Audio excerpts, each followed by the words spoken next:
magiging matatag, sir, na kahit ano yung pagsubok na dumating o kumain. Ano yan eh, yung resilience, ability to bounce back, yung nakakabangon ka ulit. Pwede akong maniwala dyan na ganyan ang Pilipino, pero wala tayong natututunan sa mga pagkakamali natin. Hindi tayo, may ability to bounce back, resilience tayo. Pero natututo ba tayo sa mga pagkakamali natin? Hindi naman eh, di ba? Kaya tignan mo, maraming laging may nasasaktan sa inyo. Bakit? Niloko ka na, binalikan mo pa. Di ba? Wala kang natutunan. Ilang beses ka nang niloko. Ilang beses mo nang nahuli na may kachat. Ilang beses mo nang nakita, marami nang nagsabi sa'yo, pero binalikan mo pa. Di ba? Resilience, oo, ability to bounce back. Pero may natutunan ba? Wala, di ba? Usually, ganun tayo mga Pilipino, wala tayong natutunan. Tapos pag sinaktan ka ulit, iyak ka. Di ba? Sa kalamidad, ganun din. Kita nyo, hanggat hindi mamamatay sa baha, hindi hingi ng tulong. Tumataas na nga yung tubig. Sanay na kami dyan, sanay na kami sa baha. Kasi nga, resilience tayo, pero hindi tayo natututo sa pagkakamali natin. Alam na natin tumataas ang tubig, pwede pumunta na tayo sa evacuation center.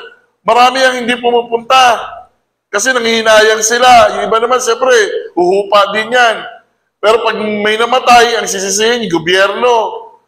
At saka yung mga rescuer natin, kawawa sila. Biro mo, imbis na hindi mo ilagay sa alanganin yung buhay nila, ilalagay mo sa alanganin kasi taas-taas na ng tubig. Ayaw mong lumikas. So, kinakailangan ngayon puntahan ng mga rescuer. Di ba? So, sa akin resilience tayo pwede. Pero kung may natutunan ba tayo sa pagkakamali natin? Wala. Usually, wala. Kaya paulit-ulit kita mo. Binoto natin yung mga tao na dati naman may mga ganun ng tao sa politika. Pero patuloy natin binoboto yung mga ganitong tao. Di ba?